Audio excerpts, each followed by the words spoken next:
All right, today we are diving into a really challenging idea from an 18th century text. It presents this incredibly stark, uncompromising view of human nature, and honestly, it's an idea that has shaped religious thought for centuries.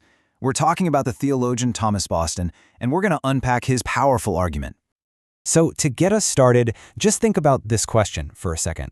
It's a pretty uncomfortable one, right? But it's the absolute heart of the argument we're about to explore. What if, at our very core, something is just deeply wrong? You see, Thomas Boston's work doesn't just ask this question, it tries to answer it with a huge, resounding yes. So what we're going to do is walk through his case, step by step, to really understand how he got to such a radical conclusion. Okay, first things first, we need to get the framework down. Boston's whole argument is just one part of a bigger structure that he calls the fourfold state of humanity. We're going to be focusing on the second state, what he calls the state of nature. Now this really frames the entire problem perfectly. Boston kicks things off by showing the stark contrast. On one hand, you have humanity's original design, created in God's image, holy, righteous, and on the other, what he calls our natural state after the fall of Adam.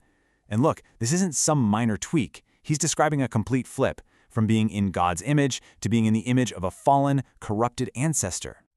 So let's get to the core thesis of his work. We're going to unpack exactly what Boston means when he says our natural state is inherently corrupt. This verse right here, this is the anchor for Boston's entire argument. It's from the story of Noah's flood, and for Boston, this is basically God's own assessment of humanity when left to its own devices. He saw this not as a description of just one ancient group of people, but as a mirror for all of us. So, it's really crucial to understand what he means by this term, total corruption. It doesn't mean that every person is as evil as they could possibly be. No, that's not it.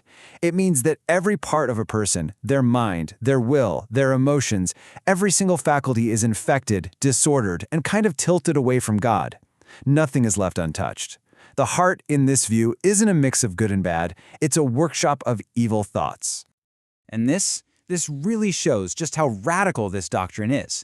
According to Boston's thinking, our natural state isn't a battle between good and bad tendencies. It's completely one-sided.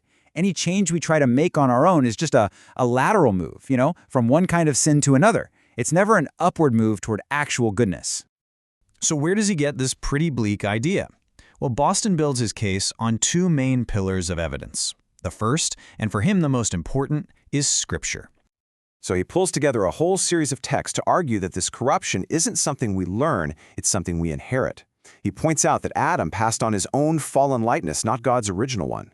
He uses that rhetorical question from the book of Job, how can something clean come from something unclean? It can't.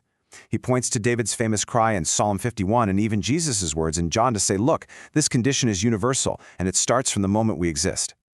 For Boston, this verse from the Apostle Paul is kind of the final word on the matter. Our state by nature isn't neutral. It's a state that is, by its very essence, subject to God's wrath. And for Boston, that's just the unavoidable consequence of this inherited corruption. Now, let's look at how he backs this up with his second line of evidence. See, Boston doesn't just stick to ancient texts. He argues that the proof of this corruption is all around us, in our shared, everyday human experience. He kicks it off with a question that, let's be honest, everyone has to deal with, no matter what they believe. If people are basically good, then why is life so often full of pain and suffering? And Boston's answer is incredibly direct. For him, suffering isn't some bug in the system, it's a feature of our fallen state. Every single bit of misery in the world, from a tiny sigh to a massive tragedy, is an echo of humanity's original break from God. And he keeps going, pointing to other things we all see. He says, look at little kids. That foolishness and stubbornness shows up way early, before anyone teaches it to them. He looks at the world, full of conflict, and argues that humans are like lions and wolves to one another. And this one is fascinating. He even uses the daily struggle that the most devout believers have against sin as proof that this corruption is so deep it sticks around even after a person's been changed spiritually. Then he zooms out even further to look at the very way we structure society. Why can't we all just get along without all these external rules and restraints?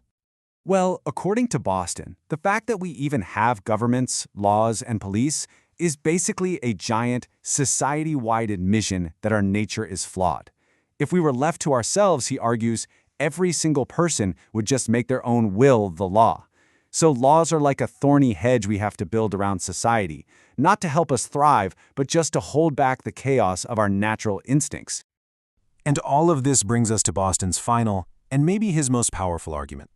This is where he holds up his doctrine not just as some abstract theory, but as a mirror to our own faces.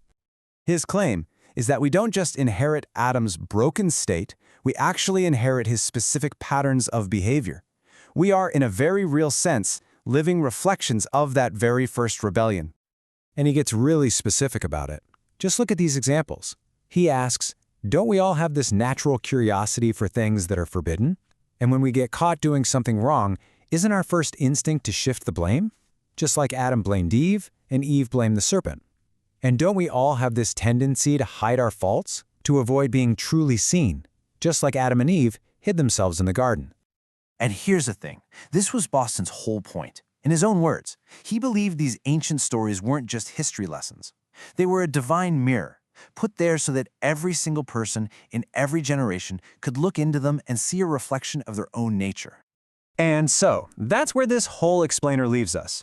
Boston lays out his case from scripture and from experience, and he wraps it all up with this powerful metaphor of a mirror.